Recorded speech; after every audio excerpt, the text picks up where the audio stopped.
Perden College, spring. This is where it all began. My name is King, Edward Arlington King, to be exact, and I teach here. I'm a professor of economics. And this is my home. Mine and my wife Betty's, that is, and we're spending a normal afternoon at home. I'm working on some papers, and Betty's working on me. Eddie. Hmm? What's a four-letter word meaning a pest of the common household variety? F-L-E-A. No, it begins with a W. W-I-F-E. I don't think that's funny. It fits.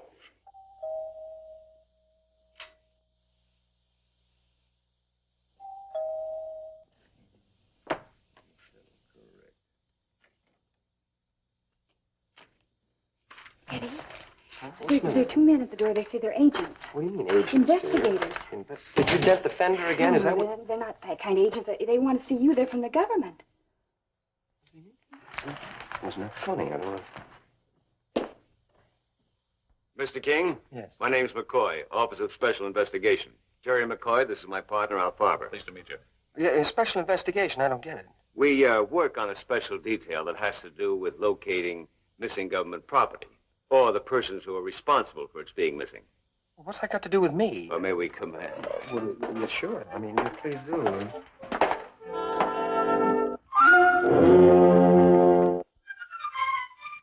Won't you sit down? Thank you. Oh, yes. Now, what is all this about? Mr. King, during World War II, you were a senior grade lieutenant in the United States Naval Reserve, serial number 3280900. Oh, yeah, that's me. Evidently, Mr. King, you didn't turn in some government property at the end of the war. Now, the usual procedure is for the government to send you a letter asking you to see the proper authorities at the nearest Naval District office. But for you... Yeah, for you, they sent us all the way from Washington to personally escort you.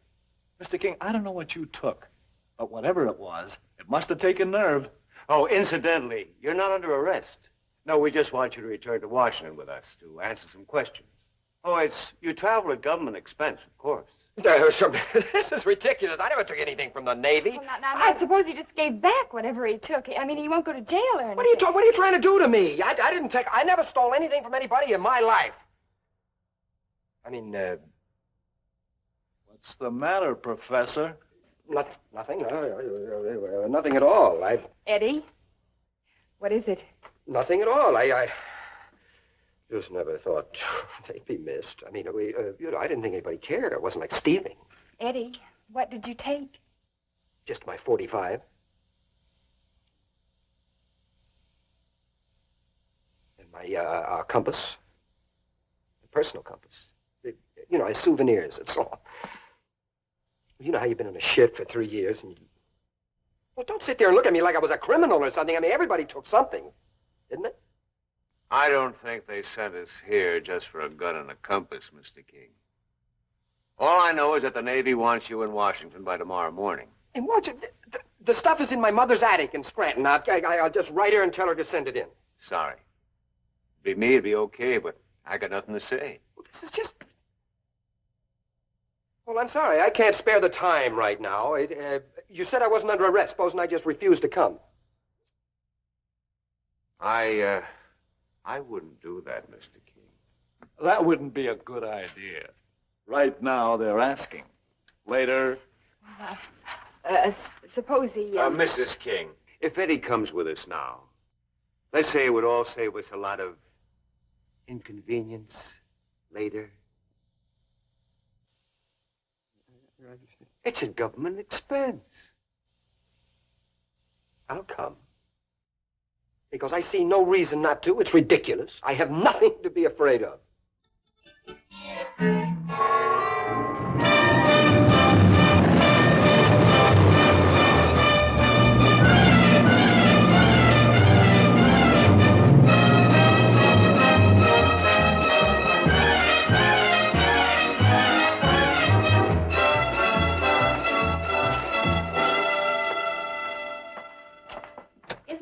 Shame?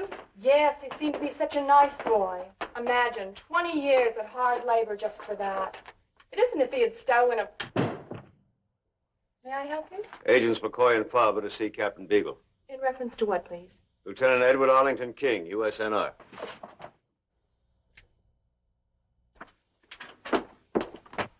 Captain Beagle, sir.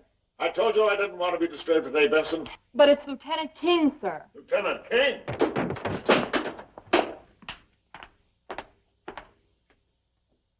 King? King!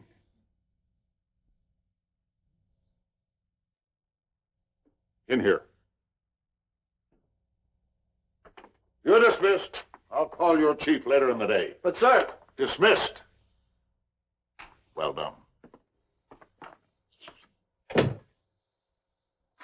What did he do? Mister, I think you'd better report back to your office. Sit down.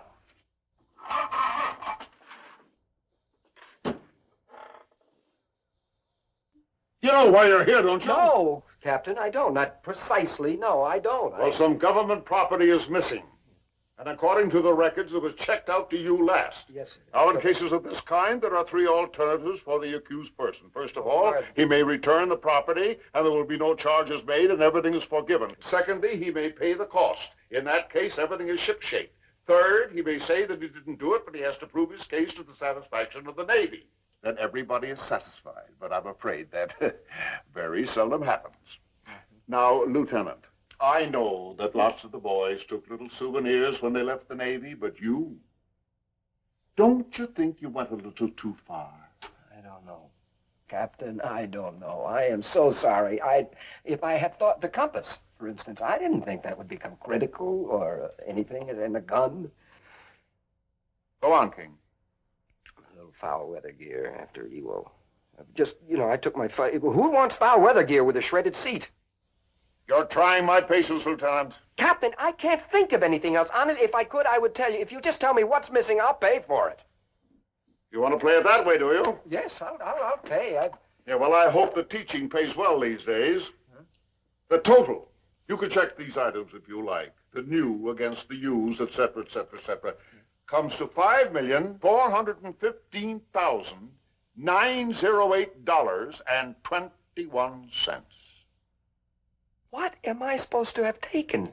One fully equipped, battle-ready, sea-worthy destroyer escort. Now, Lieutenant, your Navy doesn't want to be hard on you. Why don't you tell me? What did you do with the USS Cornblatt?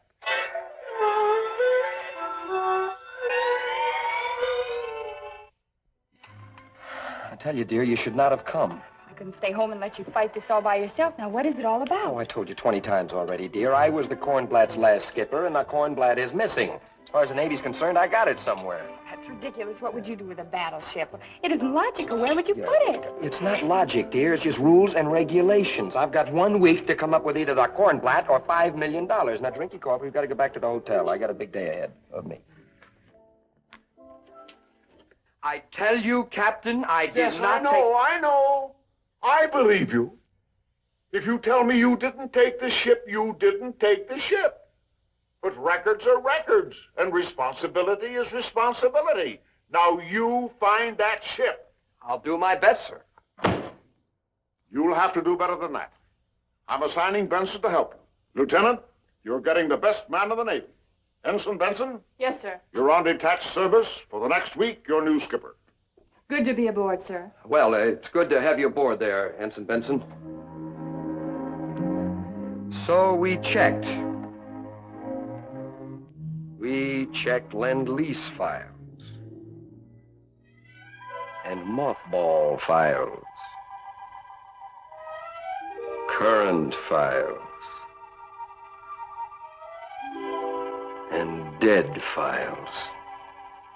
And as if that weren't enough, we checked Lend-Lease ships. And mothball ships.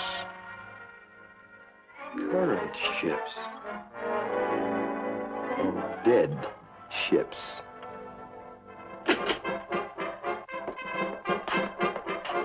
By the 4th day, we were so tired checking, I was willing to go to Portsmouth Naval Prison for a rescuer. But not Benson. Oh, boy, she'd been a perfect brick through it all. That girl wasn't going to give up for anything.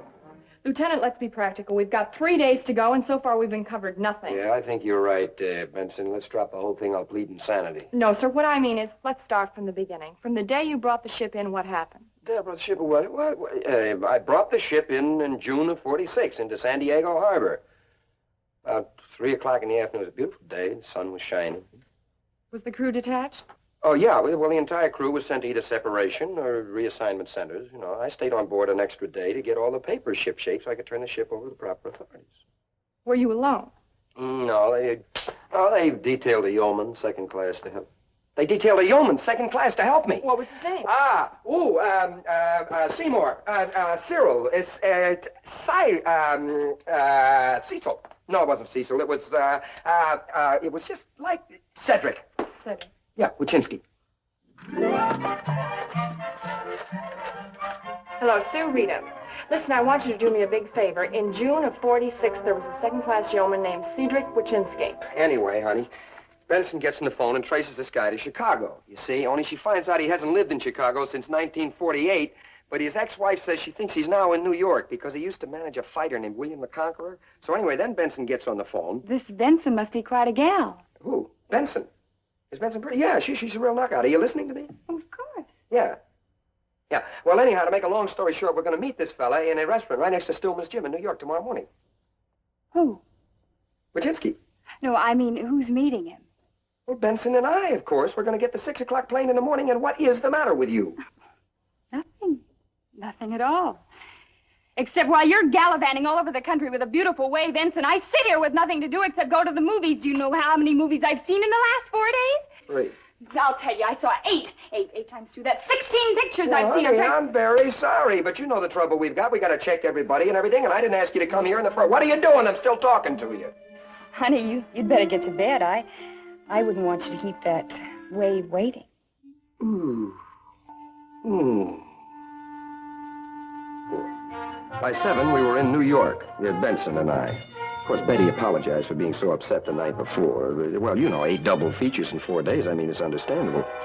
Anyway, at 8:30 sharp, we were sitting over coffee with Cedric Wachinski, who ate as if breakfast were going out of style. So you remember Lieutenant King, Mr. Wachinski? Call me Cedric, baby. All my friends do. Pass the butter, huh? Sure, I remember you, Lute. This was one of the last jobs I did before getting out myself. The ship was a Cornblad. Memory like an elephant. That's what makes me such a good fight manager. Why, I remember every punch my fighters ever took. Just so in the next one, they won't do it again. Only trouble is, they don't remember. Hey, do you like fights, beautiful? I abhor them. Oh, a real fan, huh? Well, I'll send you a couple of tickets for the next one. The kid will... Cedric, we're in an awful rush. Oh, sure, Lute. The cream, huh?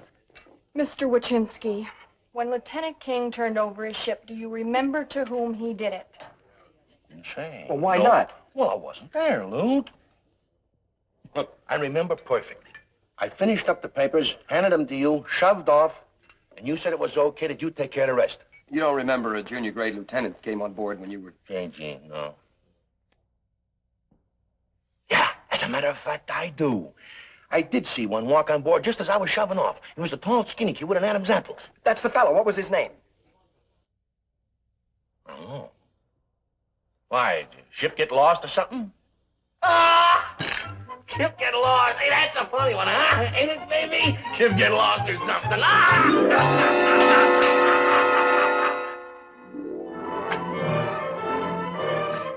I tell you, Benson, it's no use. All these Adam's apples look alike to me, eh? Lieutenant, somewhere above one of these Adam's apples is the face of the man who took your ship. Now try again. It's not him.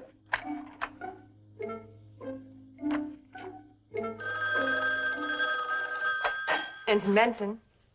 Oh, I see. Wait, something happened? Hello, it's Lieutenant King here. I know, Eddie. What are you doing? Oh, I'm looking at Adam's apples. You doing what? I'm screening photographs, dear. Of Adam's apples? With Benson? Well, I'll explain when I see you. When will that be? Well, I don't know exactly. Why don't you go to a movie? I've been to one. Well, go to another one. They're better than ever.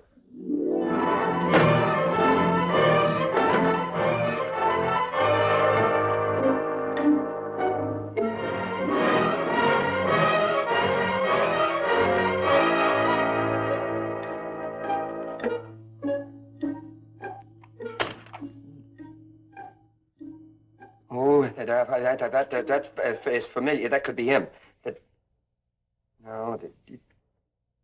Maybe that could be him. That could be the fella. Look, his name is Gumshocker. He's still in the Navy. He's a commander at station in Washington. Lieutenant, he's right downstairs. Let's go. Then you found me by checking the photos of all the men who were Lieutenant JGs back in June of 46. Actually, that was Ensign Benson's idea, sir. Commendable. Admirable, in fact. I congratulate you. Oh, thank you. Thanks. There's only one flaw. Sir? I've never been to San Diego in my life. But, Lieutenant, that's the funniest story I ever heard in my life. You lost a DE?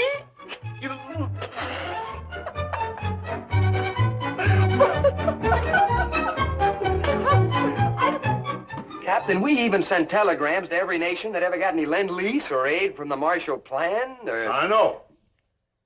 To the commander of the South Zanzibar Navy. Do you by any chance remember receiving from the United States, among various and sundry items, one destroyer escort? If so, please come. Oh, that's bad phrasing, Lieutenant. That's very bad phrasing. You should have started out paragraph 1, subject, destroyer escort Kornblatt, 00674. Paragraph 2. Oh, well. It doesn't matter now. Where's Benson? She's on the phone, sir. Now, what's she doing? Well, she's calling all the junior Sea Sprout squadrons to see if the Navy ever gave them a DE as a training ship. Yeah.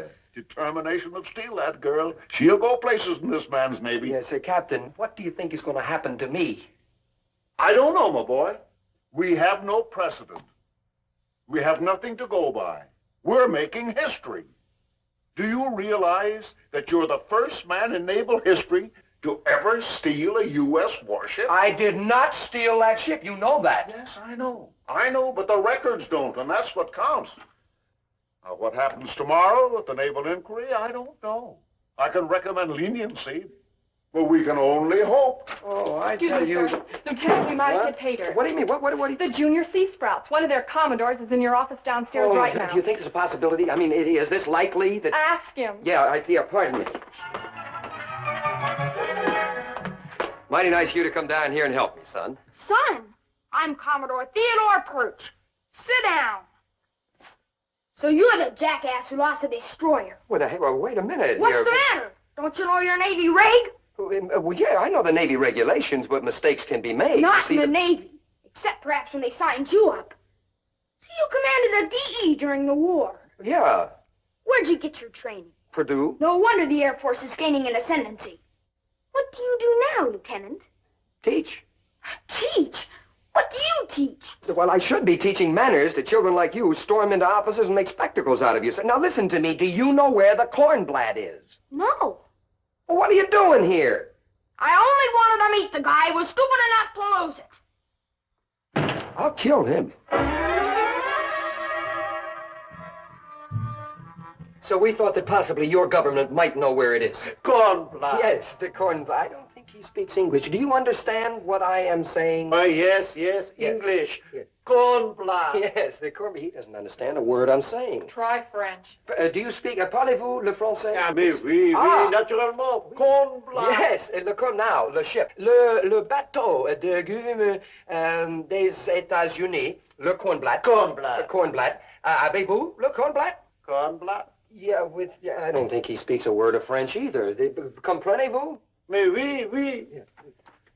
You wish to purchase from my government a ship of the Kornblatt class. Almost. What are you doing? What do you want dressed for?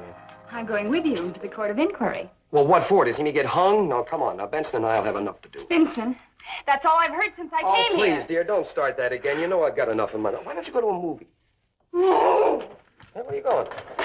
To Reno. Reno? Oh, don't get dramatic on me now. You're going to leave a sinking ship? Yes.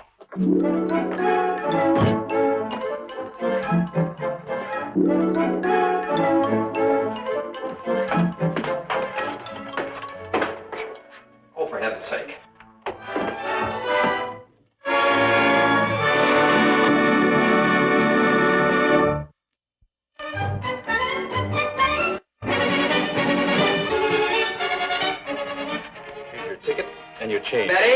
I'm sorry, dear. Look, now, you can't leave me. I'll get down on my hands and knees. I'll chew grass for 20 years. I don't care, but you can't leave me. How much time do I have, please? About 45 minutes, ma'am. 45 minutes?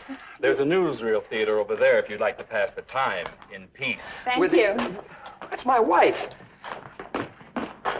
Rocket program. In August of 1946, 250 miles off the coast of Southern California. Pardon me. Pardon. Betty, I'm sorry. Man, look, dear, please be reasonable. Sorry, I forgot. Dear, please listen to me, will you? I didn't mean... Experimental rocket missile to the uninitiated. That's all I need, the Navy. One of the Navy's first two-stage jet-propelled weapons is being given its tryout under simulated battle conditions. Dear, please come outside and... Dear. There you see the rocket missile being launched at the target ships. Outmoded destroyers and cruisers. Oh, please, be quiet. Dear, will you please listen be quiet. Sorry. Dear, you're the only thing that means anything to me. Look, Lester, I'm watching the Navy blow up. If you want to nick, go somewhere else. Oh, please, Meg's my wife. Listen, dear, they're holding a board of inquiry right now. I'm not even there. I don't care. I don't care about Beagle. I don't care about Ensign Benson. I don't care about that Cornblatt. I don't care about anything but you. I love you. I love you, too. That's all I wanted to hear. Dug for them by the very men who once walked their decks and fired their guns. Your wife? I don't care about anything, just as long as the Cornblatt. The USS Cornblatt goes down. Say, Stubby, let me ask you something. Did you steal a DE for those rocket tests of yours back in 46?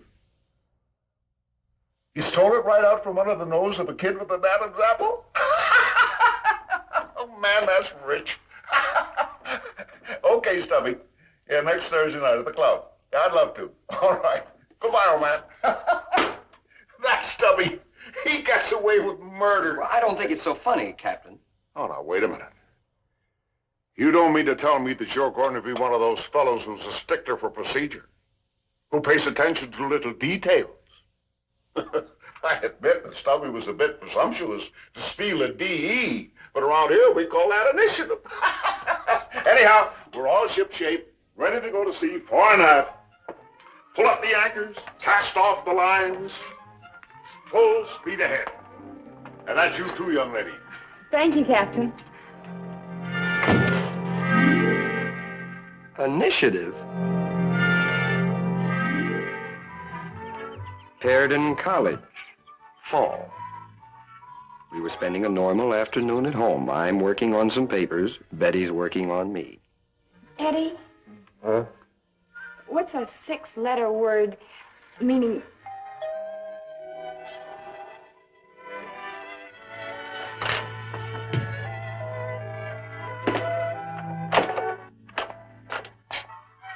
Now, Lieutenant, about that gun and compass.